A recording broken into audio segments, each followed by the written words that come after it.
Bakit mo ba kasi ako sinusundan? Aba, kasalanan ko pa na inalam ko ang totoo. Hindi nga ako umaamin sa'yo para hindi ka na mag-isip eh. Pero sinundan mo pa talaga ako kanina. Paano hindi ako mag-iisip? Bago pa kita sundan, may nakita na akong panloob ng babae sa bulsa ng pantalon mo. Ano yun ha? Souvenir ng panloloko mo sa akin? Elmo naman, 61 ka na. Ilang taon na lang ang itatagal natin dito sa lupa, pero talagang humabol ka pa sa pangangabit. Ano ka ba naman, Miranda? Siyempre lalaki pa rin ako. May mga gusto pa akong gawin na hindi mo maiintindihan kasi babae ka. Anong parte ang hindi ko maiintindihan, ha? 4 na dekada na tayo magkasama. Ngayon mo pa talaga naisip mga liwa. Eh, kailan ba dapat? Nung bata-bata pa tayo? Kung noon ko ba yung ginawa, hindi ka ba magagalit?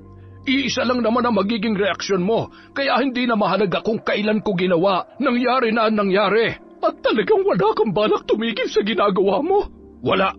Ikaw na nga mismo nagsabi, ilang taon na lang tayo dito sa lupa, kaya bakit hindi ko pa susulitin ang bawat araw na natitira sa buhay ko? Kaya ikaw, kung gusto mo maghanap ng ibang lalaki, yung mas bata sa akin, wala yung problema.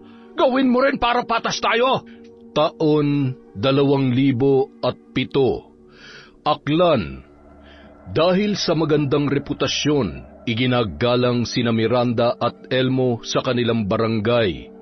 Bukod kasi sa retiradong teacher si Miranda na nagturo sa loob ng 35 taon, marami rin siyang buhay na binago bilang guro. Napatino niya ang mga pariwarang estudyante noon na naging maganda na ang karera sa kasalukuyan.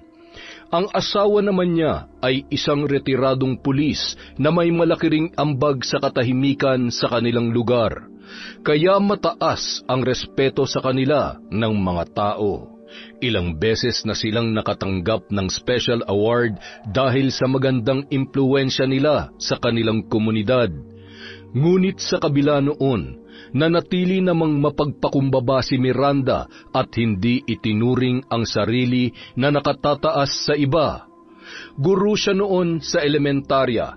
Grade 1 ang una niyang hinawakang klase at marami ang natuto sa kanya. Kaya naman tuwing nakikita siya ng mga dati niyang estudyante, hindi siya nakakalimutang pasalamatan. May 3 anak sila ni Elmo, pero lahat ng yun ay nakabukod na at may kani-kanila ng pamilya, kaya bihira na lamang silang magkita-kita. Ang panganay nilang anak sa Canada nakatira at maganda rin ang trabaho roon. Tanging ang mag-asawa na lamang ang magkasama sa bahay. Sa kabila ng edad ay naging masaya pa rin naman ang pagsasama ni Miranda at Elmo. Palabiro kasi ang lalaki at nasasabayan naman yon ng ginang. Para lamang silang mga dalagat binata na nagsasama sa iisang bubong habang ipinaparamdam ang pagmamahal sa isa't isa. Ano yung naamoy ko? Parang patay na hayop. Baka may patay na daga sa labas. Patay na daga ba talaga? Ang lapit kasi na naaamoy ko eh. Parang nasa tabi ko lang. Anong ibig mong sabihin? Ako yung nangangamoy? Bakit? Hindi ba? Sus, para namang hindi ka umuutot. Umuutot din naman ako pero hindi ko ipinapaamoy sa'yo. Pambihira, ilang linggo mo bang kinimkim yan at napakatapang naman ng amoy. Oy, kahapon lamang ito, makapanghusga ka naman dyan. Hindi ko kayang huminga rito. Doon na muna ako sa labas. Tama yan, para mailipat ko ng channel ng pinapanood natin. Kanina pa ako inaantok sa pinapanood mong drama eh. Kaya naman pala, napakagulang mo talagang matanda ka. Aba, ako lang bang matanda rito? Hoy, baka nakakalimutan mong senior citizen na tayong dalawa. Hindi ko nakakalimutan, pero sa ating dalawa, mas amoy luma ka. Madalas magbiruan ang mag-asawa. Hindi naman sila nagkakaroon ng mabigat na problema, kaya kahit nagkakaedad na, nagiging magaan lamang sa kanila ang lahat. Bukod sa pensyon, ay pinadadalhan din sila ng anak kahit hindi sila humihingi, kaya nagkakaroon sila ng pagkakataong tumulong sa ibang tao. Dahil doon, mas lalong dumarami ang natutuwa at humahanga sa mag-asawa. Madalas pa silang naikukumpara sa mga bagong kasal. Sila raw ang dapat nagayahin. Puring-puri din noon si Elmo dahil hanggang sa edad nilang yon ay tapat pa rin siya sa kanyang asawa. Ngunit sa kabila ng magandang pagkakakilala sa kanila, nakatago naman ang isang lihim ni Elmo na kailan lamang natuklasan ng kanyang asawa. Ngunit sa kabila ng nalaman ay nagpapanggap na lamang siya na walang alam para hindi sila magkaroon ng away. Mukhang pormadong-pormado ka yata ngayon Saan ba ang lakad mo? Magkikita kami ng dati kong katrabaho. Magkukumustahan lang. Kaya ba halos maligo ka na sa pabango? Palagi naman akong ganito. Ano bang tinutumbok mo at ganyan ka kung magtanong? Baka lang kasi may iba ka pang pupuntahan. Kung may iba man akong pupuntahan, uuwi rin naman ako mamaya. Siguraduhin mo lang na hindi babae ang pupuntahan mo, Elmo. Kailan ba naman ako ng babae? Sa edad ko ba naman na ito ay maiisipan ko pang humanap ng iba? Hindi makikita sa edad ang panloloko. Sabihin mo yan dun sa mga lalaking hindi makontento sa asawa nila. Basta ako, kontento na ako sa'yo. Matatanda na tayo para sayangin ko pang natitira nating panahon at humanap ng sakit ng ulo. Sana nga ay totoo yung sinasabi mo. Ay, wala ka bang tiwala sa akin? Ngunit mas pinili na lamang ni Miranda na hindi na sagutin ang tanong na yon dahil baka mauwi pa sila sa malalang sagutan. Hindi naman siya magsasalita ng ganoon kung wala siyang dahilan para paghinalaan ang kanyang asawa. Nitong nakaraan lamang, nag-asikaso siya ng mga maruruming damit na kanilang ipapalaba. May dumarating kasing labandera doon tuwing Sabado. Habang iniisa-isa niya ang mga damit ni Elmo, hindi niya inaasahan na makakakita siya ng panloob ng isang babae sa bulsa ng pantalon nito. Nasisiguro niya na hindi yun sa kanya, at doon nagsimula ang kanyang paghihinala. Kung noon ay hindi naman palaging umaalis ng gabi ang kanyang asawa, nitong nakaraang linggo ay panay na ang pagpapaalam sa kanya na pupunta sa mga kaibigan. Nagtiwala siya noong una, ngunit habang lumilipas ang mga araw, napapansin niyang may nag-iba sa kanyang asawa.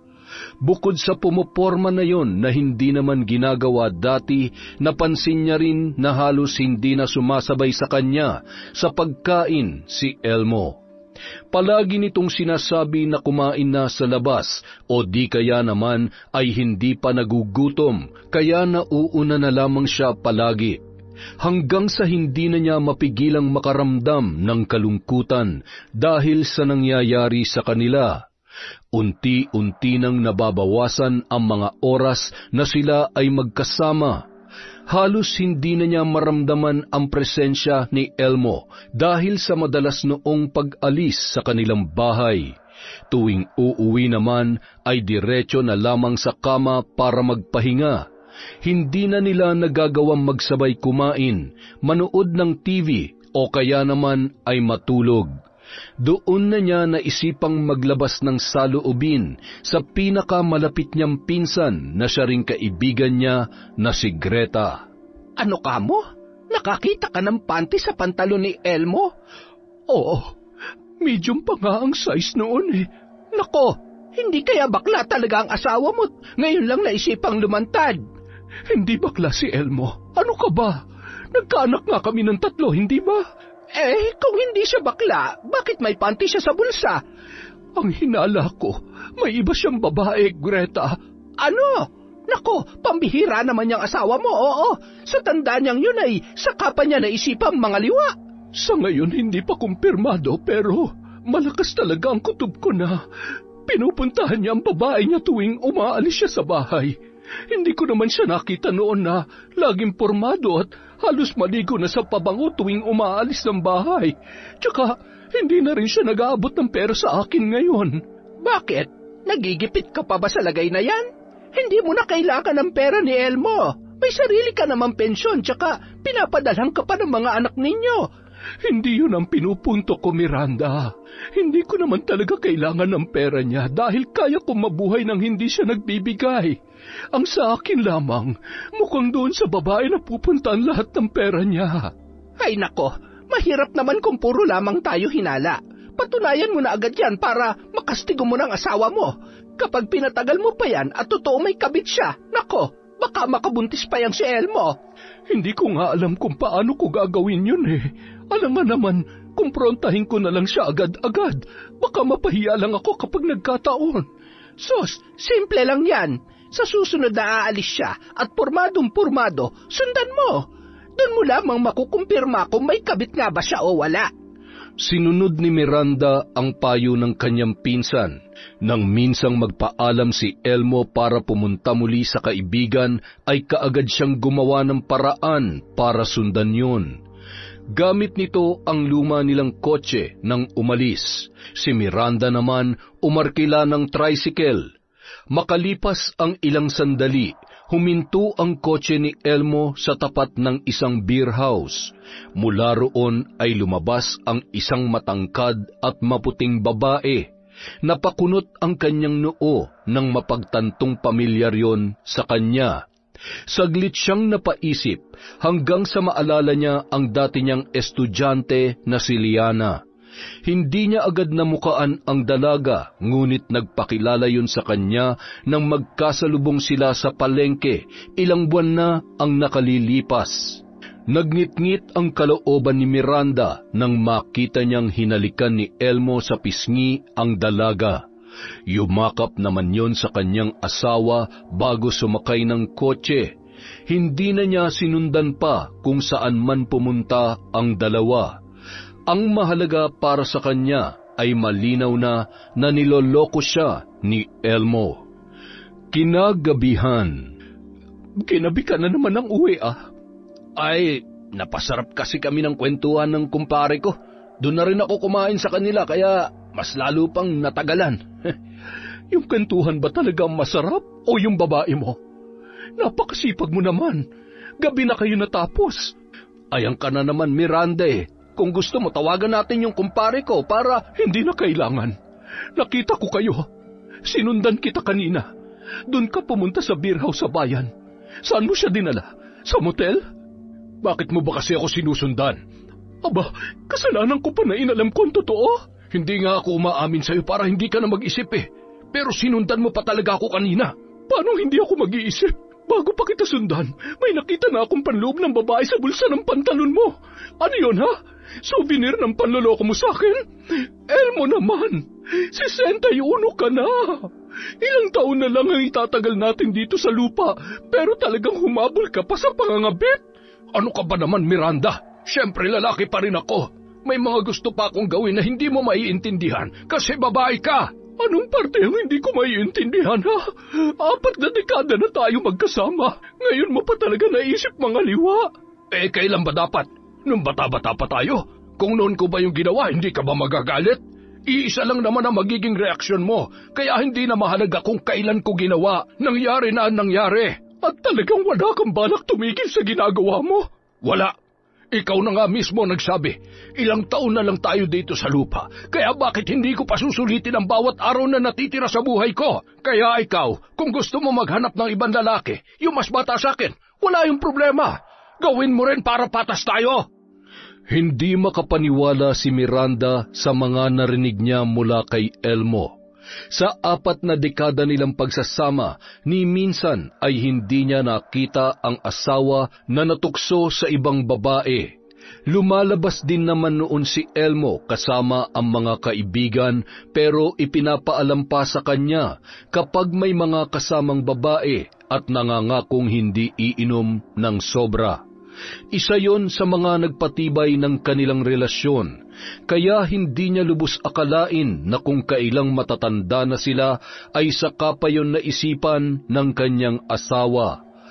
Ang masaklap pa roon, ang dating estudyante pa niya ang nakarelasyon ni Elmo. Paborito niya noon sa klase si Liana. Grade 1 pa lamang yun. palaging pumapasok na walang baon at pinababayaan pa ng mga magulang na parehong lulong sa ipinagbabawal na gamot. Kaya naman tuwing papasok ay dinadagdagan niya ang kanyang baong merienda at pananghalian para mabigyan ang bata. Kaya nang muli silang magkita ay hindi siya nito nakalimutan. Kilala ni Liana ang asawa niya, kaya sigurado rin siya na alam nitong siya ang asawa ni Elmo. Kaya hindi niya matanggap na ang batang tinulungan niya noon ang siya pang magiging ahas sa 4 na dekada nilang pagsasama ng kanyang asawa. Yun ang unang beses na nagkasagutan sina Miranda at Elmo tungkol sa isang babae. Nasundan pa yon ng nasundan dahil hindi pa rin tumigil si Elmo sa pakikipagkita sa kanyang kabit na si Liana. My loves? Parang kailangan ko na ng bagong relo. Nasira na kasi yung ginagamit ko eh. Ay, huwag ka mag-alala. Bibilhan kita ng bago. Basta, palagi ka lang mabait at tapat sa akin, ha? Tandaan mo, dapat sa akin ka lang. Oo naman. Sayong-sayo lang ako, my loves. Ay, siya nga pala. Kailan mo ba ako isasama sa bahay mo? Gusto ko na makita kung gaano kalaki yon. Malay mo, magustuhan ko nang doon na lamang tumira kasama mo. Hindi ba magandang ideya yon? Abay, maganda nga yung naisip mong yan, my loves. Pero sa ngayon kasi, hindi pa talaga pwede. Bakit naman? Alam mo namang may asawa ko, hindi ba? Hindi ko naman inilihim yun sa'yo. Oo nga, pero alam niya rin naman na may iba ka pang babae, di ba? Kung hinahayaan ka lang niya, edi okay lang din sa kanya kung doon ako titira sa inyo. Tsaka ikaw naman ang lalaki sa inyong dalawa. Kapag sinabi mo, hindi na siya makakatanggi pa. Dapat iparamdam mo sa kanya na ikaw ang batas sa bahay mo. At dadalhin mo ron kahit sinong gusto mong dalhin. Abay, hindi naman ganun kadali ang sinasabi mo. Tsaka, hindi lang talaga sa akin ang bahay na yun. Sa amin yun ni Miranda. Pera naming dalawang ginamit sa pagpapagawa, kaya hindi ko pwedeng sabihin na sa akin lamang yun. Paano ko? Hindi mo man lang ako ipaglalaban kahit gusto ko rin tumira sa bahay na yun. Kilala kong asawa mo. Mabait yun, kaya sigurado ako matatanggap niya ako. Kilala mo si Miranda? Paano? Hindi ko pa nga pala nasasabi sa'yo. Naging estudyante niya ako. Grade 1 pa lang ako noon. Sobrang bait niya sa akin. Lagi niya akong tinutulungan. Binibigyan pa nga niya ako ng baon at tinuturuan pang mag-isa kapag wala na mga kaklase ko. Kung ganun, ikaw pala yung estudyanteng kinukwento niya sa akin noong nakaraan. Nagkita raw ulit kayo. Huwag ka mag-alala. Gagawin ko ng paraan yung gusto mo. Talaga, loves? Salamat, ha? Umasa naman si Liana sa pangakong yon ni Elmo. Mag-isa na lamang siya sa buhay at wala ring matinong trabaho. Una siyang nagtrabaho sa beer house pero natanggal din siya roon nang manampal siya ng isang bastos na customer. Minsan na rin niyang binenta ang kanyang puri para magkaroon ng makakain at may maipambayad sa renta. Kung hindi niya yun ginawa, baka namatay na lamang siya ng dilat ang mga mata dahil sa gutom. Hindi ganun kadaling makahanap ng trabaho kaya kumapit na lamang siya sa patalim. Bago pa man mapunta si Liana sa ganoong klase ng trabaho, high school pa lamang ay naging biktima na siya ng grupo ng mga tambay sa dati niyang tinitirhan. Inabangan siya pagkagaling sa eskwelahan. Dinala siya sa isang abandonadong bahay at doon pinagsamantalahan ng 3 lalaki na nagdala sa kanya roon. Diring-diri siya sa kanyang sarili nung mga panahon na yon. Hindi niya matanggap ang nangyari sa kanya. Pakiramdam niya ay wala na siyang mukhang ihaharap sa mga tao. Sirang-sira na ang kanyang pagkababae. Hanggang sa umabot na siya sa desisyon na tapusin na lamang ang sarili niyang buhay. Handa na sana siyang tumalon sa isang tulay nang makilala niya si Rex. Lasing na lasing noon ang lalaki pero ginawa nito ang lahat para mapigilan siya sa kanyang balak na pagpapakamatay. Nang malaman niya ang kwento ni Rex na halos patayin na ng sariling ama at naranasan na rin pagsamantalahan ng mga kapwa lalaki pero lumaban pa rin sa buhay, ay nagkaroon siya ng lakas para magpatuloy pa rin. Tinulungan siya ng binata na makahanap ng trabaho. Doon niya sinimulang pasukin ang beer house. Ginamit niya ang madilim niyang karanasan para magkaroon ng lakas ng loob na pagkakitaan ang kanyang katawan. At si Rex naman ang naging proteksyon niya. Naging matalik silang magkaibigan, ngunit kahit kaibigan lamang ang turing sa kanya ng lalaki, ay natutunan niya pa ring mahalin yon ng palihim. Oras na makaipon siya ng malaking pera sa tulong ni Elmo, babalik siya kay Rex at aaminin ang tunay niyang nararamdaman para sa kanyang kaibigan. Nakilala niya naman si Elmo sa beer house noong gabing matanggal siya at nang kunin niya ang sweldo niya roon ay sinundo pa siya ng matanda para ipasyal. Mabait naman ang lalaking yon at maalaga, kaya lamang mas gusto pa rin niya maikasal sa isang lalaki na halos kaedaran lamang niya. Bukod pa roon, alam niyang kasal yon sa asawa, kaya hindi maaaring magtagal ang kanilang relasyon. Nakakainis! Bakit ba? Ano bang problema mo? Ano pa nga ba? Di yung jowa kong parang lolo ko na. Ginusto mo yan eh. Di ba sinabihan na kita noon na hindi magandang iasa mo sa ibang buhay mo? Kapag hindi ka na gusto ng karelasyon mo, yari ka tol, uuwi kang luhaan, wala ka ng pera. Kaya kung ako sa'yo, magtatrabaho na lang ako. Ang dami mo naman agad sinabi. Naiinis lang naman ako kay Elmo. Bakit na naman nga ba? Gusto ko na kasing tumira sa bahay niya para hindi na ako nangungupahan. Lalo ako hindi nakakaipon eh. Ano? Di ba may asawa yun? Oo, alam ko. At gusto mong tumira kayo sa iisang bubong? Pambihira ka. Ibang klase rin yung kakapalan mo, tol. Ano ba? Kakampi dapat kita, kaya wag mo akong pagsalitaan ng ganyan. Alam mo, ipagtatanggol kita sa mga umaapit na nanamantala sa'yo, pero sa gagawin mong yan, hindi kita masusuportahan. Maninira ka ng pamilya. Wala akong sisirain. Sila mag-asawa lang naman ang magkasama sa bahay na yun eh. Matatanda na rin ang mga anak nila. Nasa ibang bansa pa nga yung panganay eh. Pamilya pa rin yun, no? Ano ka ba naman, Liana? Mag-isip ka nga ng matino. Ito na lang ang naiisip kong paraan para matakasan ko tong lecheng buhay ko na to. Sawang-sawa na ako maging kahit isang tuka, Rex. Kung doon ako titira sa bahay ni Elmo, magiging masarap ang buhay ko. Kakain na lang ako at matutulog. Pero kapalit naman nun, ang paggamit sa'yo ng matandang yun. Wala na akong pakialam. Kung kinakailangang anak-anak ko ng lalaking yun, gagawin ko para lang magkaroon kami ng dahilan na magsama sa iisang bubong. Kapag nangyari yun, wala na magagawa ang asawa niya. Matanda na yun eh. Hindi na siya nun mabibigyan ng anak. Pero ako, kayang-kaya ko pa. Ay nako, ewan ko sa'yo. Sana lang hindi ka mapahamak dyan sa plano mong gawin. Nakakatakot ang karma, no? Ang karma, nangyayari lang yon sa mga taong tatanga-tanga at hindi ako kabilang doon. Pinanindigan ni Liana ang pakikipagrelasyon kay Elmo sa kabila ng pagkakaroon nito ng pamilya. Ginatasan niya ang lalaki at sinigurong mapapasunod sa lahat ng kanyang gusto. My loves, hindi na ako masaya sa ginagawa natin. Anong ibig mong sabihin? Yung ganito na parang tinatago mo ko. Ikinahihiya mo ba talaga ako kaya hindi mo ako kayang panindigan sa harap ng asawa mo? Teka, ano bang gusto mo? Hiwalayan ko na ang asawa ko para malaya na tayo magsama sa bahay? Kung hindi pwede, dalawa na lang kami ron. Kausapin mo na kasi ang asawa mo. Gawin mo lahat para mapapayag mo siya.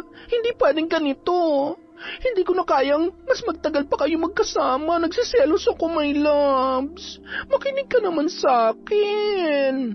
Bahala ka kapag pinatagal mo pa. Baka may ibang umampun sa akin. Ay nako. Napakahirap naman yung pinapagawa mo. Pero, sige, susubukan ko siyang kausapin mamaya. Bakit kakausapin mo pa? Mas madali kung isasama mo na lang ako agad doon. Kapag nandun na ako, wala na siya magagawa. Sabihin mo na lang na doon ako titira. Siguro naman sa ganda ng relasyon yung mag-asawa ay hindi siya mag-eskandalo, di ba? Sige na naman, my loves. Pumayag ka na. Kayang-kaya mo yon. Ayoko na mangupahan. Ikaw ang bahala. Kapag ako may nagpatira sa akin na iba, Ano? Siya, sige. Paano ba ito? Mag-impake ka na ng mga gamit mo pagbalik mo sa apartment. Mamayang gabi, isasama kita sa bahay. Talaga, my loves? Ay, naku. Oo na. Tsaka, mabuti na rin yun para mapanatag ako kaysa kung saan ka pa tumira. Yan ang gusto ko sa iyo eh. Pagsapit ng gabi, hindi inaasahan ni Miranda na hindi lang mag-isang uuwi si Elmo. Pagbukas ng pinto, kaagad na kumulo ang kanyang dugo nang tumambad sa kanya ang pamilyar na muka ng isang babae. Walang iba kundi ang dati niyang estudyante. Anong ginagawa ng babaeng yan dito, Elmo? Miranda, kumalma ka muna, pwede? Pag-usapan natin to ng maayos. Ngayon pa tayo mag-uusap? Isinama mo na nga yung haliparot na yan dito. Anong haliparot? Dahan-dahan naman kayo sa pagsasalita, ma'am. Naturingan pa naman kayong teacher tapos ganyan niyo ako itrato? At bakit? Ano bang dapat itawag sa isang babaeng pilit na kumakapit sa isang lalaking may asawa na? Para kang walang pinag-aralan. Hindi ka ba nahihiya na naging estudyante kita noon, tapos ngayon nilalandi mo ang asawa ko? Gusto ko lang naman tumira dito dahil wala na akong ibang mapupuntahan. Sana naman tratuhin niyo po ako ng maayos. Hindi naman ako magiging pabigat sa inyo. Masipag ako maglinis tsaka kung gusto nyo, imamasahe ko kayo gabi-gabi bilang kabayaran sa pagtira ko dito sa bahay ninyo. Miranda, alam mo naman ang tungkol sa amin ni Liana, hindi ba? At alam ko rin na ayaw mo ng iskandalo. Kaya para makaiwas tayo sa mga usap-usapan ng mga tao, mas mabuting dito na lang si Liana para hindi na kami nakikita magkasama lagi sa labas. Ang kapal naman ng mukha mo, Elmo. Ikaw ang gumawa ng problemang yan. Bakit itadamay mo pa ako, ha? Sobra ka. Hinayaan na nga kita sa pakikipagkita sa haliparot na yan. Inuwi mo pa rito sa bahay. Hindi mo na talaga ako nirespeto. Pansamantala lamang naman siya rito. Kaya pansamantala yan o pamatagalan. Hindi ako papayag na dito titira ang babaeng yan. Hindi lamang ikaw ang pwede magdesisyon tungkol sa bagay na yan, Miranda. Tayong dalawa nagpagawa nitong bahay kaya may karapatan din akong patirahin dito si Liana. At ako naman ang asawa mo. Kahit saan panig mo tingnan, wala ni katiting na karapatan ng babaeng yan na tumira dito. Kaya nga nakikiusap ako sa iyo. Hindi naman siya manggugulo rito. Susunod siya sa kung anumang batas mo rito sa bahay. Basta pumayag ka lang na dito na siya tumira. Totoo po yun, ma'am. Kahit nga po gawin niyo akong katulong dito, ayos lamang po sa akin. Kailangan ko lang po talaga ng matitirhan. Dahil sa pamimilit ni Elmo ay wala na ring nagawa pa si Miranda. Ni hindi niya na namalayan kung paano siya nakumbinsi ng asawa na magsama-sama sila sa iisang bubong. Ang tanging alam na lamang niya noon ay ayaw niyang madungisan ang pangalan nilang mag-asawa. Dahil malaki ang bahay at may 2 pang bakanteng kwarto, ipinagamit na lamang nila ang isa kay Liana. Maghahating gabi na noon pero maramot pa rin ang antok kay Miranda. Nang sulyapan niya ang katabing si Elmo ay muli siyang nakaramdam ng pagkainis. Habang nagngingit-ngit ang kanyang kalooban sa nangyayari, kabaliktaran naman yon sa asawa niyang binabaliwala lamang ang lahat. Dinampot niya ang isang unan at saka yun buong lakas na ipinalo sa katabi. Aray ko, ano ba? Natutulog ng tao eh. Kung ayaw mo matulog, magpatulog ka. Buti ka pa. Kinakaya mo makatulog ng mahimbing pagkatapos mong dalhin dito ang kabit mo. Shh! Ano ba, Miranda? Hinaan mo nga yung boses mo. Gabing-gabi na, makakabulaho na tayo ng mga kapitbahay. Huwag ka nang magpanggap. Umuulan sa labas kaya kahit sumigaw ako ngayon, hindi nila maririnig. Bumangon ka dyan at mag-usap tayo. Pambihira naman, oo. Inaantok na ako eh. Ano ba kasing pag-uusapan natin? Ano pa nga ba? Di yung kabit mo. Anong gusto mong gawin ko? Palayasin ko siya? Dapat lang. Miranda naman, magpapaulit-ulit na lamang ba tayo? Oo, hanggat hindi ka natatauhan. Hindi ka man lamang nakukonsensya sa ginagawa mo sa akin. Bukas na bukas rin, palalayasin mo ang babaeng yon. Hindi nga pwede. Akala ko ba'y maayos na ang usapan natin kanina at payag ka nang dito na muna siya tumira. Hindi mo man lamang iniisip kung anong mararamdaman ko. Nakakababa ng pagkataong pagdadala mo ng kabit mo rito. Hinayaan lamang kita makipagrelasyon sa kanya dahil ang akala ko, titigil ka rin kapag nagsawa ka na. Pero dinala mo pa siya rito sa bahay. Para ano? Para mamuhay na parang mag-asawa sa mismong harapan ko? Buisit ka, Elmo! Buisit ka! Ay nako, nakakaumay na yung bunganga mo, Miranda. Kapag hindi ka pa tumahimik, papasakan ko ng baril yan. Gawin mo, para malaman ng mga anak mo na hindi na ikaw ang amang ginalang nila noon. At bakit naman sila nadamay sa usapang ito, ha? Simula pa lamang damay na sila. Pamilya mo kami at sinisira mo dahil sa pesteng Liana na yon. Ano bang gusto mo? Ilantad ko na lang sa mga tao rito na meron akong kabit? Kung ayaw mo ng kahihiyan, hayaan mo siya rito. Kapag may nagtanong kung sino siya, di sabihin mo, pamangkin ko. Pamangkin? Mukha na nga kayong maglolo? Ay, pwede ba, Miranda? Totoo naman Bakit? Hindi mo ba matanggap na hindi kayo bagay sa isa't isa? Buti sana kung mukha kang bata sa edad mo. Nangungulubot ka na. Punyeta naman hindi ka matatahimik? Hindi ako mananahimik sa bahay na ito hanggat nandito ang babae mo. Tandaan mo, Elmo, ikaw may gusto na nandito siya kaya wag mo akong kukwestiyonin kung paano ko siya itatrato rito. Kailangan niya malaman ang lugar niya at hindi yun dito sa loob ng pamamahay ko. Bahay ko rin to. Mas malaki ang naiambag ko rito. Halos araw-araw ang naging pag-aaway ni Miranda at Elmo mula nang tumira sa kanila si Liana. Noong una, hindi nakikisali sa away ang dalaga. Para lamang itong maamong tupa na nakatayo sa isang tabi at nakikinig sa dalawa. Mukhang tirahan at libreng pagkain lang naman ang kanyang habol, kaya nagagawa pang hindi pansinin ni Miranda. Ngunit kalaunan, unti-unti nang nag-iiba ang ihip ng hangin. Ang sarap naman ng buhay mo. Pahila-hilata ka lamang dyan habang naghihintay ng tanghalian. Tapos na ako sa gawain ko, Nay, kaya kung pwede lang, huwag niyo na akong pakialaman. Huwag mo akong matawag-tawag na nanay, hindi kita anak. Di wag. Di rin naman kita gusto maging nanay. At hindi rin kita gusto rito sa bahay. Wow, hindi lang ikaw may-ari ng bahay na to. Alam ko, pero ikaw, malinaw na wala kang karapatang tumira dito. Hindi ka naman namin kaano-ano. Estudyante lang kita na tinulungan ko noon. Nagsisisi ako na tinulungan pa kita. Kung alam ko lang na lalaki kang malanti at walang respeto, hinayaan na lang sana kita magtiis sa gutom at pangungutya ng mga kaklase mo. Talaga?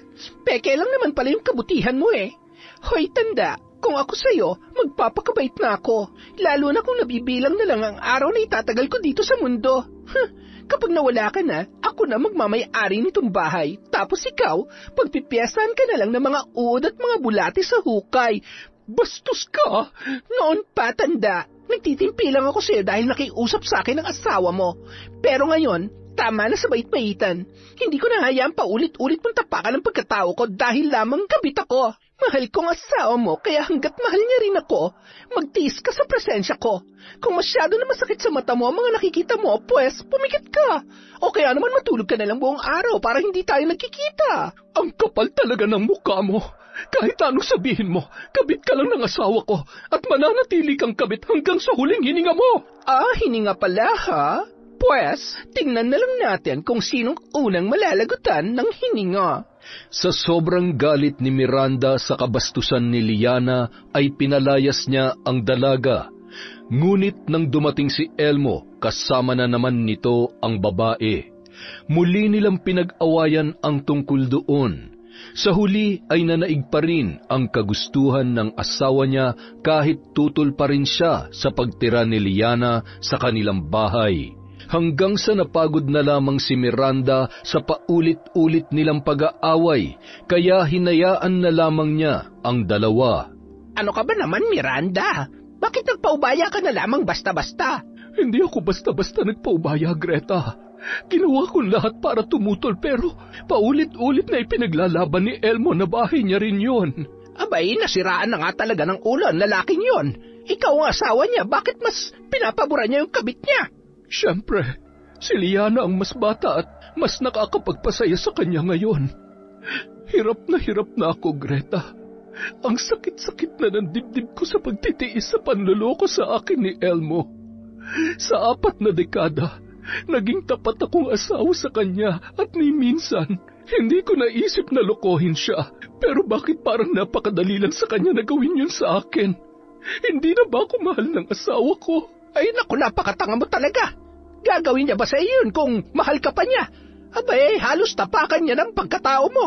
Doon pa lang sa naisipan niya makipagrelasyon sa babaeng yon, binastos ka na ni Elmo. Nawalan na siya ng respeto sa iyo at sa pagsasama niyo. Tapos ibinahay niya pa. Hindi ko na alam kung anong klaseng pagmamahal pa yon. Parang hindi ko na kaya. Hihiwalayan ko na siya. Ano? Ngayon ka pa makikipaghiwalay? Nako sa tagal ng proseso ng annulment ngayon ay baka mauna pa ang lamay niyo kesa sa hihintayin mong resulta. Hindi ko na alam kung ano pang gagawin ko para ipaglaban ang karapatan ko bilang asawa niya. Harap-harapan niyang pinapakita sa akin na may mahal na siyang iba. Napakasakit noon, Greta. Ang tagal namin nagsama. At aaminin ko, kaya niya rin ako napapayag sa gusto niya ay dahil sa pagmamahal ko sa kanya. Nagpakamartir ako, Greta. Hindi pagmamahal ang tawag doon, kundi katangahan. Kung nung una pa lang, hindi mo na pinatungtong sa bahay niyo ang babaeng yon, wala sana kayong problema. Ayoko ng iskandalo. Masisira ang imahe namin mag-asawa kung gagawin ko yun. Ay, sus Mariosep ka! Imahe pa talaga ang una mong inisip. Ano kayo? Mga santo? Ay, Miranda, kahit pilit nyo itago ang kabulukan ng asawa mo, aalingaso pa rin yan. Kaya ikaw, ipaglaban mo na ang karapatan mo bilang asawa. Palayasin mo ang kirita niya. Kung kinakailangan kaladkarin mo sa palabas ng bahay, gawin mo! Handang-handa na si Miranda na sundin ang payo sa kanya ni Greta. Buo na ang loob niya na palayasin si Liana sa bahay nila ni Elmo. Nagpasalamat siya sa pagiging prangka ng kanyang pinsan dahil sa wakas ay may magagawa na siya. Ngunit pagdating niya sa bahay nilang mag-asawa, hindi niya akalain na masusurpresa pala siya sa kanyang maaabutan. Mga hayop! Dito pa talaga kayo sa sala maglalampungan? Miranda, huminahon ka nga. Paano ako hihinahon? Hindi niyo na nirespeto ang bahay na to. Mga baboy! At ikaw, babae ka. Hindi mo ba talaga kayang pigilan yung kakatihan mo? Excuse me lang, Lola. Si Maylabs ang nagsimula. Siyempre, sino ba naman ako para tumanggi? Sobra na talaga yung kakapalan ng mukha mo. Tingnan ko lang kung hindi yan mabawasan kapag isinubsob kita sa sahig. Maylabs, sasaktan niya daw ako.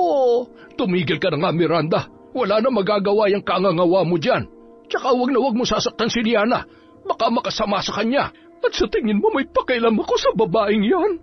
Buntis ako. Hindi mo ako pwedeng saktan dahil dinadala ko magiging anak namin ang asawa mo. Ano?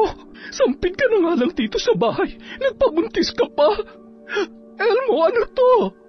Totoo bang buntis ang babaeng yan? Oo, magkakaanak na kami. Kaya kung pwede sana, tigilan mo ng kakaaway kay Liana. Makakasama sa kanya ang stress. Stress? Talagang wala ka man lang ni katiting nahiya sa ginawa mo? Sumusobra ka na, Elmo. Hindi ko na kayang ginagawa mo sa akin. Maghiwalay na tayo. Aalis na ako rito. Mabuti naman at ikaw na ang magkukusa. Sino naman na may sabi sa'yo na maiiwan ka rito, ha? Kung aalis man ako sa bahay na to, sisiguruhin kong hindi ka makikinabang. Ha? Anong gagawin mo, Miranda? Pauuwiin ko rito ang mga anak natin. Namutla si Elmo nang sabihin yon ng kanyang asawa. Sa kabila kasi ng kalokohan niya, isa sa kinatatakutan niya ay ang kanilang mga anak. Masyadong mataas ang respeto kay Elmo ng mga yon. Isa pa, tiyak na hihinto na sa pagbibigay ng pera sa ama ang kanilang mga anak, lalo na ang kanilang panganay kapag nalaman noon ang tungkol kay Liana. Nang araw ding yun, Nagmakaawa kay Miranda si Elmo. Hindi ito pumayag na umalis siya ng bahay at tuluyan nang makipaghiwalay. Kung ayaw mong masira ka sa mga anak mo at masira ng tuluyan ng pamilyang ito, paalisin mo na ang babae mo. Wala akong pakialam kung ikukuha mo siya ng mauupahan, kahit magsama pa kayong dalawa. Huwag na huwag ko lang ulit makikita ang pagmumukha niya rito. Oo, sige, gagawin ko yan. Paalisin ko na siya rito kung yan ang gusto mo. Tumupad naman sa usapan si Elmo. Sa kabila ng mariing pagtutol ni Liana ay nagawa niyang paalisin sa bahay nila ang dalaga. Napilitan siyang maghanap ng mauupahang bahay na malayo sa kanilang barangay sa takot na may makakilala sa kanya. Maayos naman ang kanyang nilipatan, ngunit ang tanging problema ay hindi makontento roon si Liana. Gusto ko dun sa bahay niyo. Ayoko rito. My loves, masyado tumalit para sa atin. Hindi ka nga pwede roon. Bakit ba hindi mo maintindihan ang sinasabi ko sa'yo? Akala ko ba ako mas mahal mo? Bakit hinayaan mo na lang ako na paalisin na matandang Miranda na yon? Kahit ano pang sabihin mo, asawa ko pa rin si Miranda. Kayang-kaya niya akong ipahamak dahil sa pagpupumilit mong dun tumira sa bahay namin. Huwag ka naman pala eh. Kayang-kaya ka palang Anderin ng asawa mo. Intindihin mo naman ang sitwasyon, my loves. Hindi ko pwedeng ipilit ngayon ang gusto ko dahil baka biglang umuwi yung mga anak ko. Magkakagulo lalo sa bahay. Kapag naabutan ka nila roon, sila na mismo magpapalayas sa'yo. Gusto mo ba na mangyari pa yon? Siyempre hindi. Kainis ka. Yun naman pala eh. Kaya ngayon, intindihin mo na lang muna. Kapag nagkausap kami ulit, saka ka na lamang bumalik sa bahay, ha? Sa kabila ng narinig, hindi pa rin matanggap ni Liana na siya ang napalayas sa bahay na yun at hindi ang dati niyang guro. Kahit hindi totoo ang pagmamahal at pagmamalasakit niya para kay Elmo, hindi pa rin niya gustong mabaliwala na lamang ng lalaki. Matapos ang ilang beses na nangyari sa kanila, maya-maya pa, nakatanggap siya ng tawag mula sa matalik niyang kaibigan na si Rex. Dahil iba na ang tinitirhan niya, ay kaagad niyang sinagot yon para ipaalam na rin sa binata.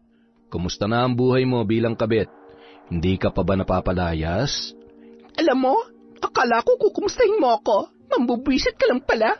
Kinukumusta nga kita. Bakit? Hindi ba totoong kabit ka? Hindi ka naman asawa ng Elmo na yun eh. Alam ko, pero mahal ako noon. Ah, talaga? Gaano ka kamahal? Kaya ka bang pakasalan? Kasi kung hindi, sa tingin ko, hindi pagmamahal yun. Kumbaga sa gulong, reserba ka lang. Pasmado talaga yung bibig mo, no? Akala ko ba kaibigan kita? Gago ka. Oo na, sige na. Kaya nga pinapamukha ako sa yung katotohanan eh. Baka kasi hindi ka na magising dyan sa panaginip mo. Mahirap na, baka bangunguting ka pa. Nakakainis ka talaga. Mainis ka na kung maiinis ka. Pero darating ang araw, siguradong sasabihin mo rin sa akin na tama ako.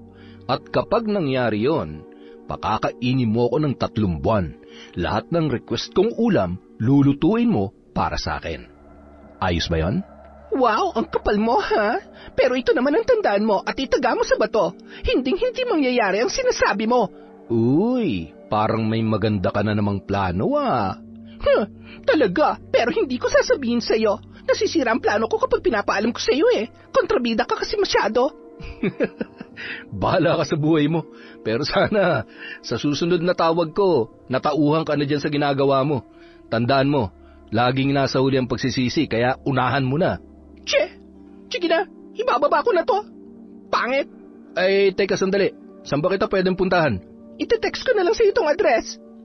Hindi naman naapektuhan si Liana sa mga sinabi ng kanyang kaibigan. Buo na ang loob niya na sirain ang relasyon ng dati niyang guro at ng nobyo niyang si Elmo para siya na ang hahawak sa perang natatanggap ng lalaki. Pero dahil malaki ang pinanghahawakan ni Miranda ay wala talaga siyang kalaban-laban. Bukod sa may sariling pensyon ang matanda ay pinapadalhan pa ng kanyang mga anak, kaya ganoon na lamang kalakas ang loob noon na takutin ang kanyang asawa. Marahas na napabuntong hininga si Liana habang nag-iisip ng gagawin para mawala ang kontrabida sa kanyang plano.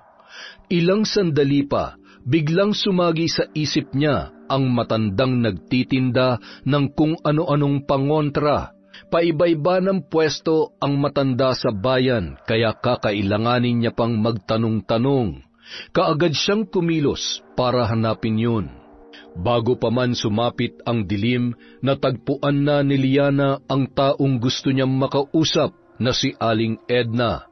Sa pagkakaalam niya ay matagal nang nagtitinda ng mga pangontra sa mga elemento, panggayuma, pampalaglag ng sanggol at kung ano-ano pa ang matanda. Tinanong niya yon kung may alam din sa pambabarang. At hindi naman siya nabigo nang sabihing marunong din ito sa kulam at barang. Hindi na siya nagpaligoy-ligoy pa. Diretsa niyang sinabi ang kanyang sadya. Napangisi na lamang siya na magkasundo sila ni Aling Edna sa nais niyang ipagawa roon. Kapalit ang halaga na kanyang ibibigay. Pagbalik niya sa paupahan, nagulat siya nang maabutan doon si Rex.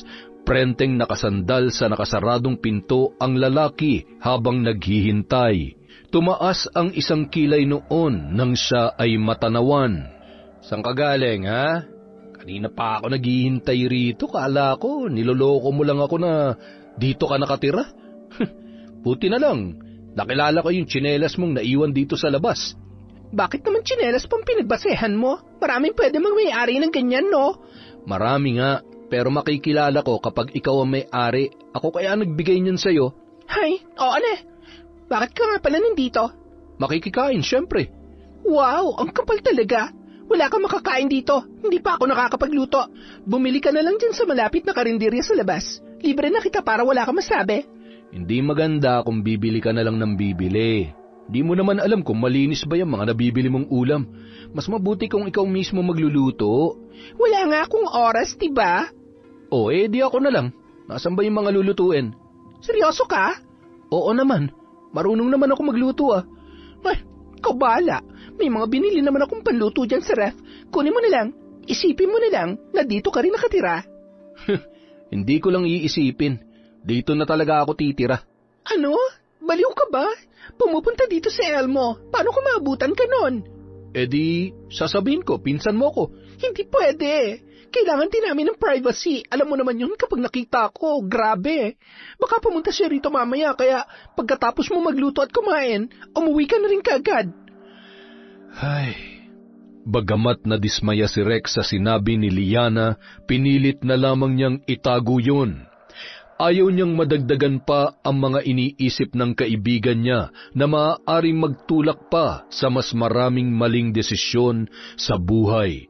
Gustuhin man niyang maging matino si Liana, hindi na niya hawak ang desisyong yun para sa kanyang kaibigan. Malungkot na sinulyapan ni Rex si Liana na kasalukuyang umiidlip sa mahabang upuan na gawa sa kahoy. Kung maayos lang sanang trabaho ko't may malaking ipon, hindi ko hahayaang ipahamak mo pang sarili mo, Liana. Napabuntong hininga na lamang ang binata. Tanging siya lamang ang nakakaalam ng tunay niyang nararamdaman para kay Liana. Pero hindi niya magawang umamin sa kaibigan dahil batid niyang malabo naman siya nitong magustuhan. Parakit-rakit lamang siya. Pareho silang high school lang ang tinapos, kaya nahihirapan din siyang makahanap ng maayos na trabaho. May natanggap naman siyang offer sa construction sa Kalibo, pero hindi pa rin niya magawang lumayo dahil kay Liana. Gusto niya sanang yayain doon ang dalaga para pareho silang makahanap ng maayos na trabaho, pero mula nung pumasok si Elmo sa eksena, hindi niya na yon nagawa pa. Samantala, dahil wala na naman si Elmo, ay inaya na lamang ni Miranda ang pinsang si Greta na doon maghapunan sa kanilang bahay. Mag-isa na naman kasi siyang kakain kung hindi niya yon gagawin. Ngunit habang abala sa kwentuhan ang dalawa, bigla na lamang siyang napahawak sa tiyan nang maramdaman niya ang matinding init mula doon. Miranda, bakit? Sumasakit ba ang tiyan mo? Ang init. Parang pinapaso, Greta. Ano? Paanong mainit? Dahil ba sa sabaw? Hindi ko maintindihan ang nararamdaman ko, pero ang sakit. Teka nga, ano ba talaga nararamdaman mo? Mainit ba o masakit? Pareho, ano ka ba? Hindi mo ba nakikita nahihirapan ako? Sandali lang at hihingi ako ng tulong para madala ka sa ospital. Nang gabing yun, dinala nga nila sa ospital si Miranda. Wala pa ring tigil ang pagsakit ng kanyang tiyan na tila hinihiwa ng matalim na bagay.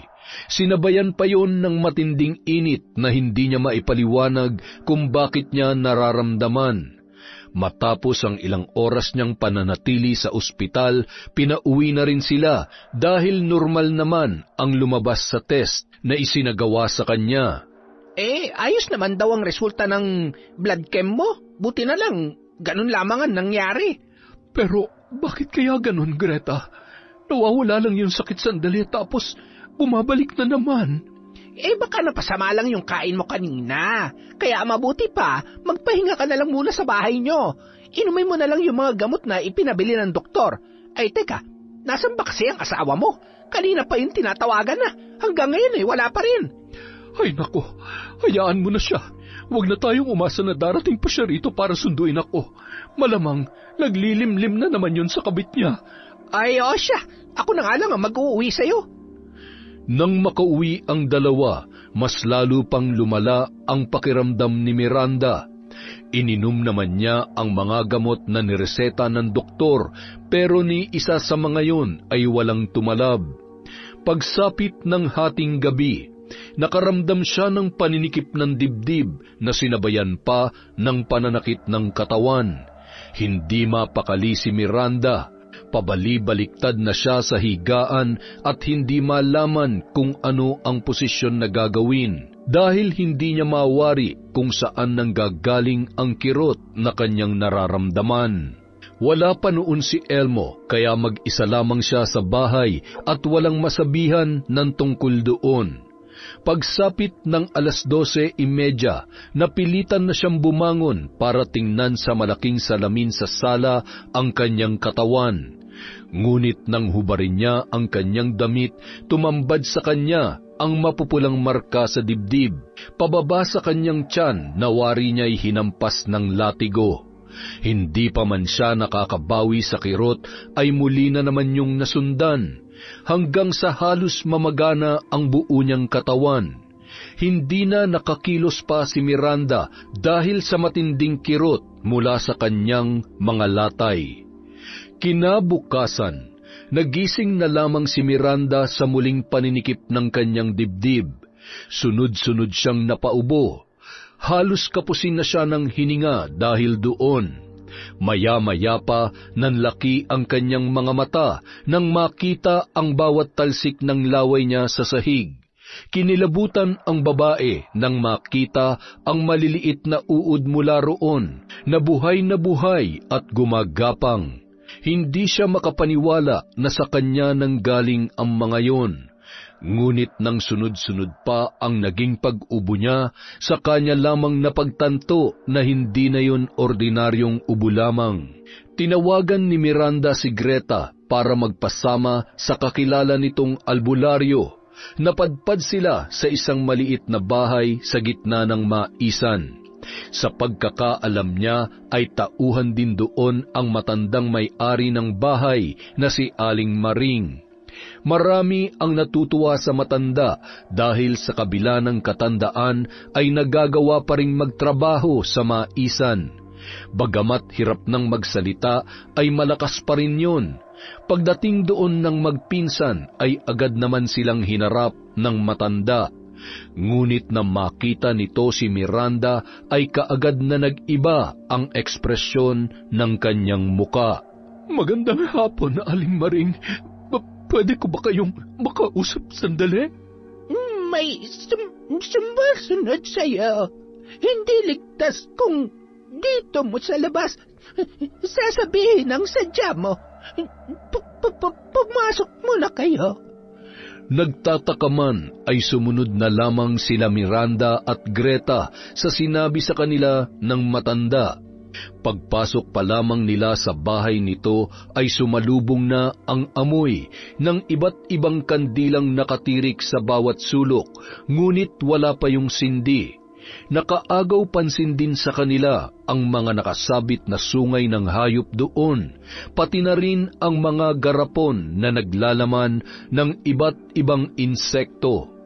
Paano niyo po nasabi na mayroong sumusunod sa akin? Bukod sa kakayahan kong manggamot at mambarang, may kakayahan din akong makakita ng espiritu at kausapin sila. Kung ganoon, alam niyo na may bumabarang sa akin. Ganoon na nga. Ngayon, ikaw na mismo ang lumapit sa akin. Hindi ka na maaaring lumabas ng bahay ko. Anong ibig niyong sabihin? Mananatili ka rito hanggat hindi ko natatanggal ang sumpa mula sa itim na marikang bumabalot sa iyo. Ay, pasensya na kung sisingit ako sa usapan niyo, pero Aling Maring, posible bang ibalik ang barang sa taong gumagawa nito sa pinsan ko? Madali lamang ang sinasabi mo, ngunit hindi ko nararamdaman ang puot mula sa taong bumabarang sa kanya. Isa lang ang ibig sabihin noon. Merong nagpapabarang sa'yo. Ano? Pero sino naman ang magpapabarang sa akin? Isipin mo ang mga taong posibleng magtanim ng galit sa'yo o may matinding inggit na pagmumulan ng puot ng taong yon. Miranda, hindi kaya si Liana nagpapabarang sa'yo? Hindi ba't gustong-gusto niya maagaw sa'yo ang asawa mo? At ayaw niyang pumayag nung pinalayas mo siya sa bahay ninyo ni Elmo? Kung siya nga ang posibleng nagpapabarang sa iyo, kakailanganin ko ang tulong ng kasama mo. Ha? Ako? Oo, ikaw nga. Pagkasabi noon ay ibinigay ni Aling Maring kay Greta ang kalulutong ulam na nakalagay sa isang maayos at malinis na lalagyan. Kailangan yung maibigay kay Liana. Oras na kainin yon ng dalaga, saka lamang magsisimulang tumalab ang pagbalik ng sumpa. Umayon naman sa kanila ang panahon dahil ng gabing yon ay dumating nga ito sa bahay ni Miranda kasama si Elmo. Tao po! Tao po! Anong kailangan nyo? Ay, nandiyan ba si Miranda? Ibibigay ko lang sana itong niluto kong ulam. Tulog siya. Akin na. Ako na lang ang tatanggap. Ay, sige. Masarap yan. Buti patikman mo rin. Mukhang ako naman talaga ang uubos nito. Maraming salamat, ha? Gumuhit ang matagumpay ng ngiti sa mga labi ni Greta nang maibigay yon kay Liana. Bumalik siya roon kinabukasan para kumustahin ang lasa ng kanyang niluto. Nagyabang pa ang dalaga na mas masarap daw siyang magluto doon. Ngunit ang mahalaga sa kanya ay kinain yon ni Liana. Paalis na sana siya para puntahan ang bahay ni Aling Maring, kung saan pansamantalang tumutuloy si Miranda nang tawagin siya ni Elmo. Greta, sandali. Bakit? Alam mo ba kung saan pumunta si Miranda? Hindi kasi siya umuwi kagabi. Akala ko nga ay dyan lamang sa inyo. Bakit sabi ng pamangkin mo natutulog lang daw dyan si Miranda? Wala siya rito kagabi. Hindi naman nagsabi sa akin kung saan pupunta. Nako, hindi kaya naglayas na si Miranda? Bakit niya naman gagawin yon? Abay, malay ko. Kayong dalawa lang naman na nakakaalam kung anong problema nyo.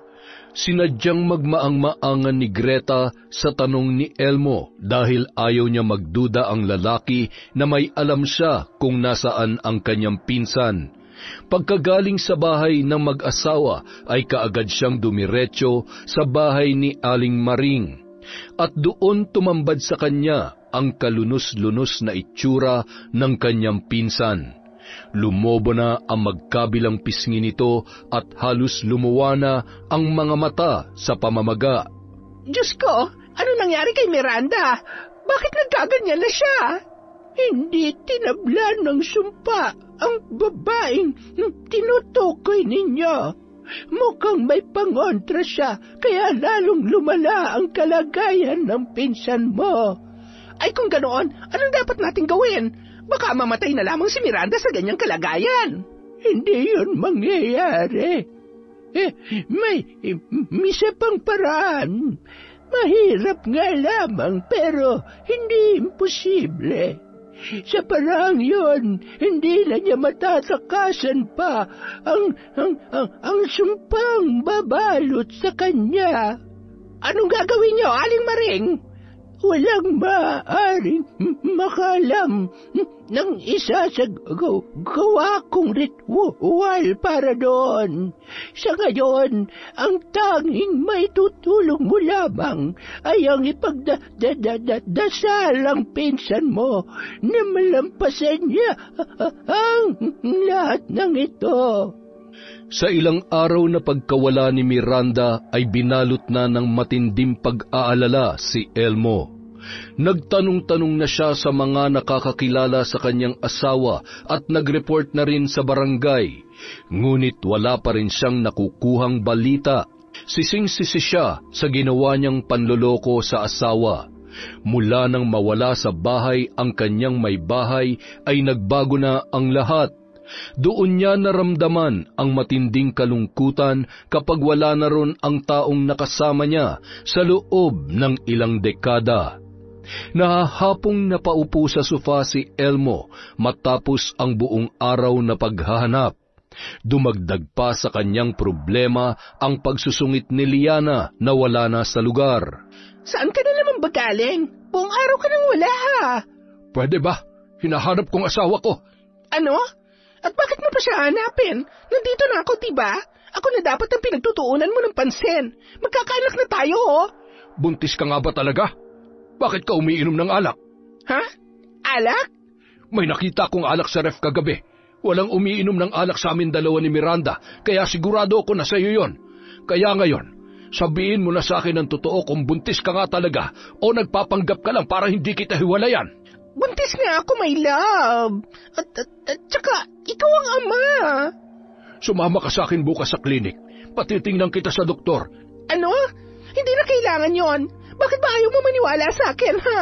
Dahil hindi ko nakikita sa iyong pag-iingat ng isang nagdadalang tao. Alam mo, nakakahalata na ako sa iyo, ha? Mahal mo pa ba talaga ako? Kasi kung oo, hindi mo ako pagdududahan ng ganyan. Kung ayaw mong pagdudahan kita, bigyan mo ko ng dahilan para pagkatiwalaan ka. Kung alam mo lang kung gaano ako nagsisisi ngayon dahil sa ginawa kong panloloko sa asawa ko, ni hindi mo man lamang magawang maglinis dito sa bahay, ni pag-uwi ko walang pagkain. Umaasa ka lagi sa bili, puro ka na lamang gastos. Kung hindi ka gagastos, paano tayo mabubuhay? Ayoko na, Liana. Hindi ko na kayang ipagpatuloy ang relasyon natin. Mahal ko pa rin ang asawa ko at kapag nahanap ko na siya, aayusin ko na sira namin pagsasama. Gago ka naman pala eh. Ano ginawa mo lamang akong parausan? Kung ayaw mong siya mismo magpalayas sa'yo, buti pa magkusa ka na lamang umalis. Akala mo talaga magkikita pa kayo ng asawa mo? Baka bangkay na siya sa muli niyong pagkikita, oy. Napaisip si Elmo sa sinabing yon ni Liana. Kinumpronta niya ang nobya at pilit na pinaamin kung may alam ito sa pagkawala ni Miranda, ngunit mariin yung itinanggi ng dalaga. Nang gabing yun, pinalayas niya si Liana. Nagmamakaawa ito sa kanya at pinagpipilitan ang pagbubuntis sa magiging anak nila, ngunit hindi niya na yon pinaniwalaan pa. Nang makaalis ang babae na iwang mag-isa si Elmo sa bahay, halos mabaliw na siya sa kakaisip kung saan mahanap ang kanyang asawa. Hindi siya makatulog na maayos dahil sa labis na pag-aalala. Dahil doon, kahit gabing-gabi na ay pinuntahan niya si Greta para makibalita. Greta, wala ka pa rin bang balita kung nasaan ang asawa ko? Ay, namimiss ko na siya. Huh? Talaga ba, Elmo? Ibinahay mo nga ang kabit mo eh. Magkasama na kayo, kaya bakit mo pa hinahanap ang pinsang ko? Ay, alam mo ang tungkol doon? Oo, sinabi sa akin ni Miranda, pero nakiusap siya na ilihim ko ang tungkol doon dahil ayaw niya masira ang pangalan mo. Ang kapal ng mukha mo para gawin yun sa pinsang ko. Napakabuti niya at masikaso. Ni minsan, hindi niya naisip na ipagpalit ka sa ibang lalaki dahil para sa kanya, ikaw lang ang mamahalin niya habang siya'y nabubuhay. Tapos ano, ibinahay mo pa yung kabit mo at pinagpanggap mo pang pamangkin para hindi kayo mabisto? Patawarin mo ako, Greta. Pinagsisisihan ko na ang lahat. Kaya nga hinahanap ko na si Miranda para makahingi rin ako ng tawad sa kanya. Gusto ko siyang makausap. Kung kinakailangan magmakaawa ako, gagawin ko yon para magkabalikan kami. Paano ng kabit mo? Wala na siya sa bahay. Pinalayas ko na siya. Hindi ako naniniwala sa iyo, Elmo. Nagawa mo nang lokohin ang pinsan ko Ngayon pa kaya na? Nagawa ko lang namang ibahay si Liana dahil akala ko totoo nagdadalang tao siya. Pero nitong mga nakaraang araw, napansin ko mga ginagawa niya na ipinagbabawal sa mga buntis. Isa pa, hindi rin siya pumayag nung sinabi kong pupunta kami sa klinik kaya mas lalo kong nakumpirma ang hinala ko. Kasalanan mo yan. Ginusto mo magpaloko sa kanya kaya ngayon, kinakarma ka na. Baka naman alam mo kung nasaan ang asawa ko. Alam kong galit siya sa akin kaya baka sinadya niyang umalis sa bahay. Nakikiusap ako, Greta. Gusto kong malaman kung ligtas pa siya o maayos ba ang kalagayan niya. Gusto mong malaman? Pwes, sumama ka sa akin mamaya na makita mo kung gaano kahayop ang ginawa sa kanya ng bwisit mong kabit. Pagpatak ng 2:00 ng madaling araw, tumulak na si Greta papunta sa bahay ni Aling Maring. Kasama niya na noon si Elmo na alalang-alala sa kanyang asawa. Pagdating nila sa bahay ng mambabarang, nagulat siya nang hindi sila papasukin ng matanda. Hindi pa kayo maaaring pumasok. Kailangan ko pa ng sapat na oras para tuluyang maalis sa katawan niya ang itim na mahika mula sa bumabarang sa kanya. Nang isara ni Aling Maring ang pinto, ay napatingin si Elmo kay Greta. Ipinaliwanag niya naman kung ano ang nangyayari sa kanyang pinsan. Nang malaman ng lalaki ang ginawang pambabarang kay Miranda, ay nanghina ito at napaupo sa lupa. Sana ako na lamang ang nasa kalagayan niya ngayon. Masyado ko na siya nasaktan. Tapos, ganun pa sinapit niya dahil sa pambabarang sa kanya. Hindi mangyayari ang lahat ng ito kung hindi ka nangabit, Elmo. Alam ko. Kaya nga pinagsisisihan ko na ang lahat. Nakita mo naman siguro kung ano nangyari sa pinsang ko. Kahit magsisi ka pa ng ilang beses, hindi yun makakatulong para gumaling siya. Hindi mo ba alam? Maaaring ikamatay ni Miranda ang kalagayan niya ngayon. Bakit hindi mo kaagad sinabi sa akin? Bakit ko naman sasabihin sa'yo? Wala kang pakialam sa asawa mo. Pinalayas niya na nga ang lianang yon, ibinalik mo pa. Isang malaking pagkakamali ang nagawa ko. Inaamin ko yun. Kapag maayos na si Miranda, babawi ako sa kanya. Matapos ang ilang oras na paghihintay, lumabas na rin si Aling Maring at sinabing tapos na ang orasyon. Napakurap-kurap sina Elmo at Greta nang makitang maayos na ang kalagayan ni Miranda. Nawala na ang pamamaga sa katawan nito na parang wala lang nangyari. Nang unti-unting nagkamalay ang babae, ay tumambad sa kanya ang asawang si Elmo. Napakunot ang kanyang noo at ilang beses na kinusot ang mga mata sa pag-aakala na nananaginip lamang siya. Mabuti na ang kalagayan mo. Pwede ka nang umuwi. Maraming salamat, Aling Maring. Utang na loob ko sa iyo ang buhay ko. Hindi ko alam kung paano ko masusuklian ang kabutihang ginawa mo para sa akin. Walang bayad ang pagtulong ko sa mga tao sa ganitong paraan. Malaking bagay na sa akin na maayos na ang kalagayan mo. Teka, bago ka nga pala umalis, kailangan mong dalhin ito. Para saan po ang medalyong ito? Yan na magsisilbing proteksyon mo sakaling muling ibalik sa iyong babarang. Maraming salamat, Aling Maring. Kapag may kailangan kayo, Huwag sana kayo mahihiya magsabi sa akin. Kilala kita. Nakakarating sa akin ang balita na marami kang natulungan dito sa barangay kahit wala kang posisyon sa politika. Ipagpapatuloy mo ang magandang gawain na yon dahil maraming buhay ang magbabago ng dahil sa kabubutihan mo. Matapos magpasalamat ay nagpaalam na si Miranda kay Aling Maring. Bagamat magkasama sila ni Elmo ay nananatili silang walang kibo. Laking pasasalamat na lamang niya dahil kasama niya noon si Greta. Nang maihatid sa bahay ay nagpaalam na rin ang pinsan niya para umuwi. Nagpresenta si Elmo na mag-asikaso sa kanya ngunit hindi pa rin niya pinapansin ang kanyang asawa. Hanggang sa hindi niya na napigilang magsalita. Himala, napirmi ka rito sa bahay. Wala ba kayong lakad ng kabit mo? Nakipaghiwalay na ako sa kanya. Bakit? Sawa ka na ba kay Liana? Kung ganon, sino naman ang ipinalit mo sa kanya? Wala na. Itinigil ko na ang pakikipagrelasyon. Pinagsisisihan ko na ang ginawa ko, Miranda. Mapatawad mo sana ako. Maling-mali na ipinagpalit kita sa ibang babae. Ngayon ko lang napagtanto na napakasama kong asawa. Nasaktan ka ng dahil sa akin. Tama ka. Sa tinagal-tagal na nating nagsasama, ngayon ko pa naisipang magloko. Hindi ko yun dapat ginawa. Patawarin mo sana ako, Miranda. Hindi madaling patawarin na nagawa mo, Elmo. Kung gusto mong patawarin kita, patunayan mo nagbago ka na at hindi mo na uulitin yon.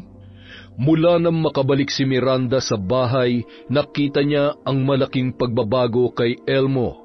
Kung noon halos hindi niya maasahan sa bahay ang asawa, ngayon ito pa mismo ang nagpipresenta sa mga gawaing bahay. Lalo na sa pagluluto, kahit na maayos na ang kalagayan niya. Natutuwa naman si Miranda sa nakikita niyang pagbabago, at hindi nagtagal ay pinatawad niya na rin si Elmo, alang-alang na rin sa kanilang mga anak.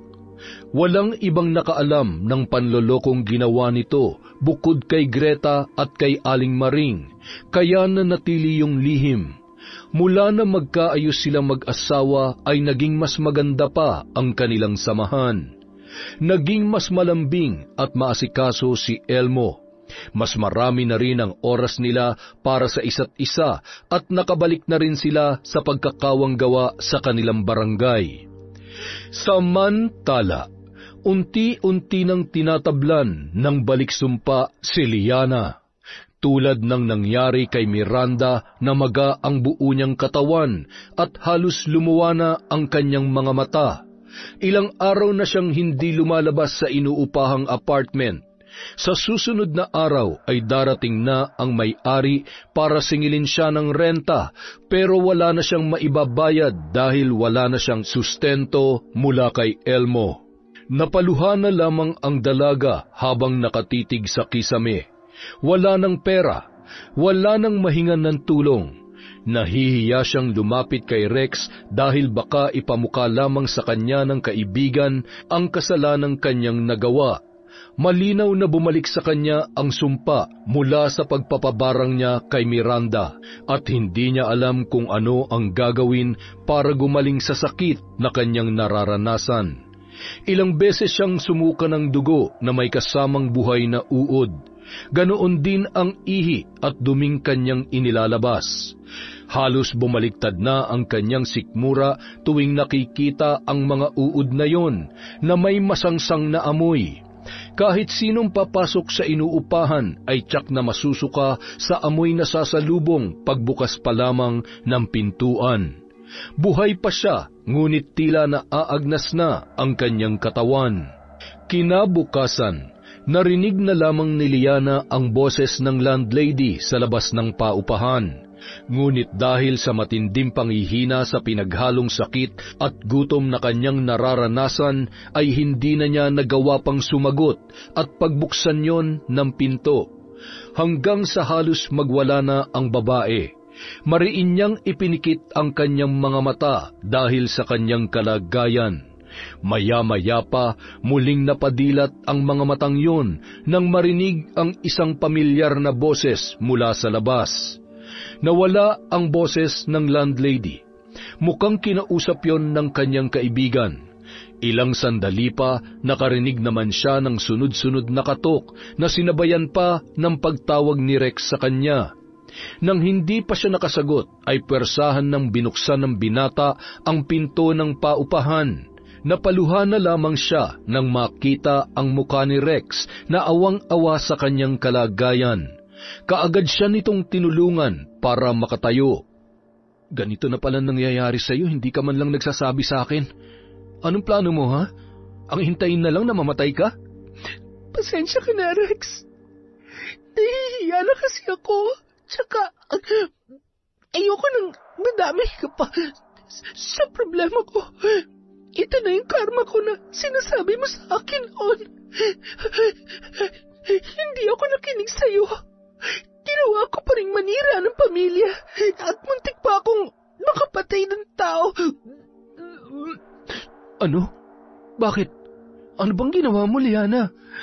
Ipinabaron ko si Ma'am Miranda. Napakasama ko, Rex.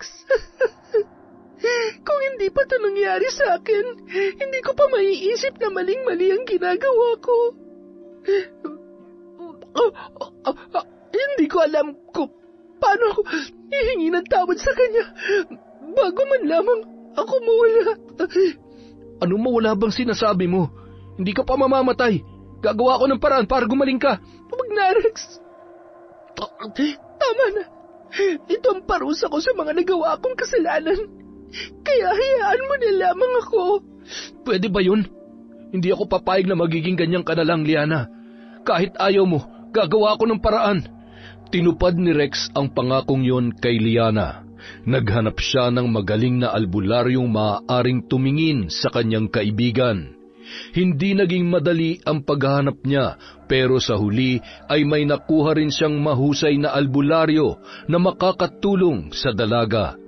Nahirapan din ang matanda nung una dahil masyadong malakas ang kapangyarihan ng mambabarang na sumumpa kay Liana.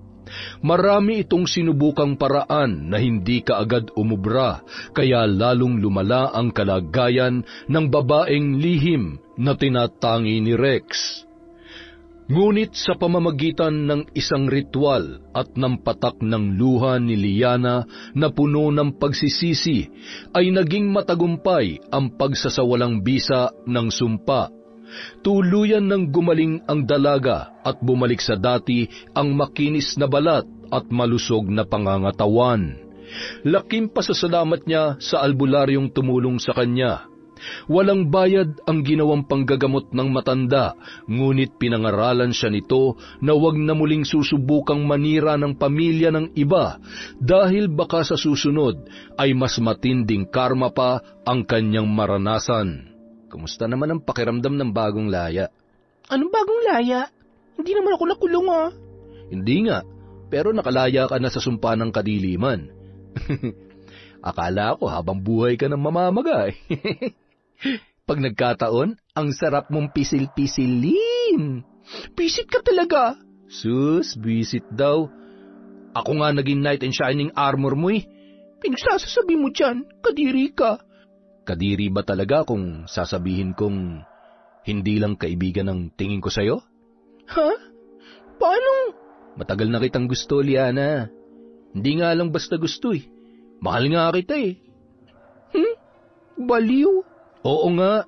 Sa tingin mo ba gagawin ko lahat ng to kung kaibigan lang ang tingin ko para sa'yo? Mahalaga ka sa akin, Liana. Pero, bakit ngayon ka lang umamin sa akin? Wala pa akong lakas ng loob nun eh. Alam mo namang, wala pa akong matinong trabaho, di ba? Sabi mo sa akin, ang gusto mo, yung ganun kay Elmo. Mapera at kayang suportahan ng mga luho mo. Bakit umamin ka na ngayon? May matino ka na bang trabaho? Wala pa, pero ayoko na mag-aksaya pa ng panahon. Baka maunahan pa ako ng iba eh. Paano ka naman mauunahan ng iba? Kaya lang naman ako nakikipagrelasyon sa mga mapepera kasi gusto kong makaipon ka agad. At kapag nangyari yon, aaminin ko na ang totoo kong nararamdaman para sa'yo. Ha? Ibig mong sabihin? Oo, Rex. Mahal din kita. At ayos lang sa akin kahit wala ka pang maayos na trabaho ngayon. Ang mahalaga, nandito ka at magkasama tayo. Tutulungan natin ang isa't isa. Matapos ang usapang yon, saka lamang nagkaunawaan ang dalawa sa tunay nilang nararamdaman. Humanap sila ng matinong trabaho at maswerte naman silang natanggap. Nagtatrabaho na noon si Liana bilang cashier sa isang grocery at natanggap naman si Rex bilang bagger doon, kaya magkasama pa rin silang dalawa. Makalipas ang ilang buwan, sumapit na ang Teacher's Day. Doon muling naalala ni Liana ang kanyang dating guro na si Miranda. Bagamat kinakabahan, nagplano siya ng isang sorpresa para sa ginang. Paraan niya yon ng paghingi ng tawad. Inaasahan na niyang siya ay mapapahiya at hindi tatanggapin ng matanda ang paghingi niya ng kapatawaran sa mga nagawa niyang kasalanan, pero sinubukan pa rin ng dalaga.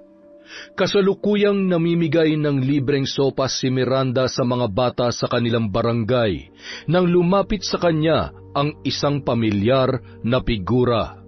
Ang kapal naman ng mukha mo magpakita pa rito. Hindi pa ba sapat sa iyo ang lahat ng ginawa mo sa akin? Ma'am, hindi po ako pumunta rito para manggulo.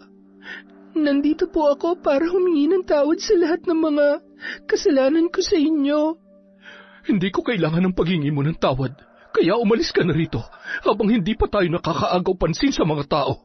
Ma'am, alam ko pong hindi madali para sa inyo magpatawad. At hindi rin po ako karapat-dapat para doon.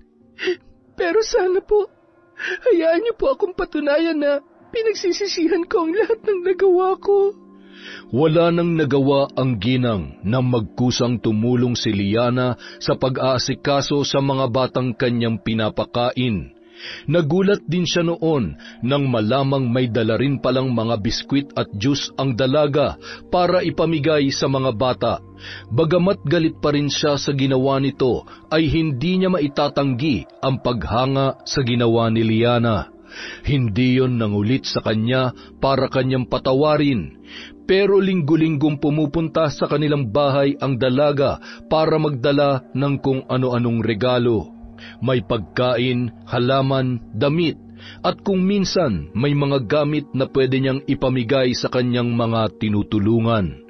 Nakita naman niya na sinusubukang magbago ng dalaga, at ang makitang maayos na ang buhay noon ay sapat na para buksan niya ang kanyang puso para sa pagpapatawad.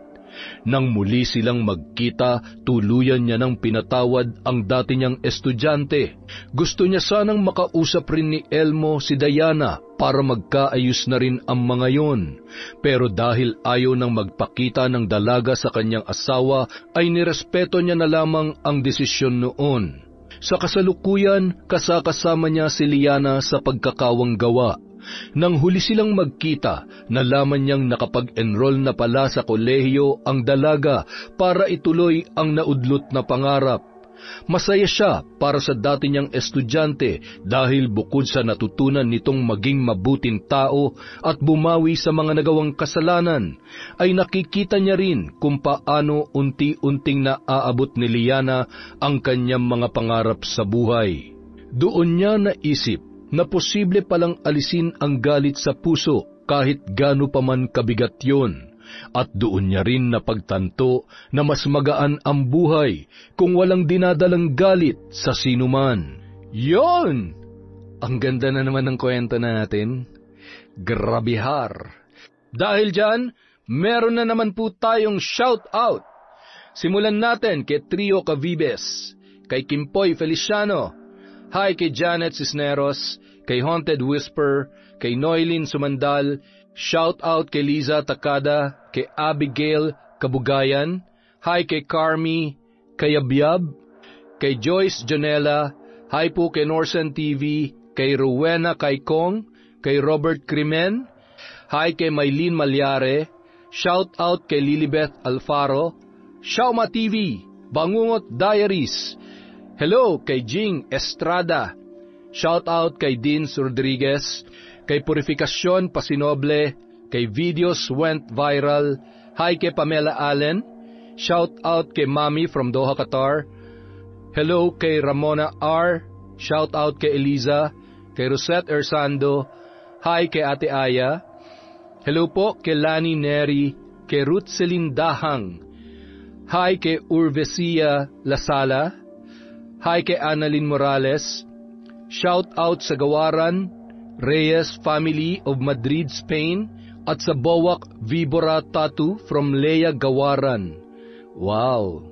Pag umuwi to sa Pilipinas, magpapadagdag tayo ng tattoo. Hi kay Arshem TV. Hello po kay Roslyn Jimenez, kay Victor Dalanon, kay Jinky Perez. Hi kay Ahmad Binhusan, kay Pia Kate Roseber, kay Josefina Felias. Shout out kay Mark Anthony Pineda, kay Rowan Masakayan. Hi kay Alma Vanguardia. Hi kay G. Onyas, Jade Guevara, at Emma Yamo. Para po sa mga hindi na shout out, marami pa po tayong videos. Marami pong salamat. Mag-iingat po kayo. Alagaan niyo po ang mga sarili niyo. Love na love po kayo ni Enteng. Thank you, thank you, thank you. Maraming salamat po sa inyong lahat.